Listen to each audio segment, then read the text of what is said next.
দূরত্ব হয়তো বেড়েছে অনেকটা, কিন্তু অনুভূতিগুলো কমেনি একটুও।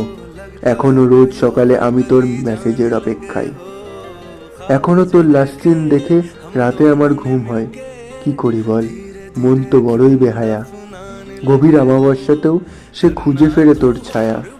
আমি এখন একটা সকালের অপেক্ষায়, যেখানে সূর্য উঠবে পূব আকাশে, শিউলি ফুলের গন্ধ ভাসবে বাতাসে, আর তুই বসে থাকবি আমার মাথার পাশে।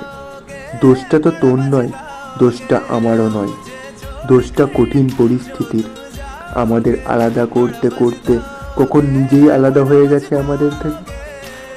আমরা এখন স্বপ্নের উল্টো সীমানায়, আমাদের কাছে আশাটা আর কি মানায়? দূরত্ব বাড়ছে, বাড়তে দাও, পরিস্থিতির কথাগুলো মেনে নাও। প্রেমটা না হয় অসম্পূর্ণ থাক, শুধু আমাদের অনুভূতিগুলো পূর্ণতা পাক।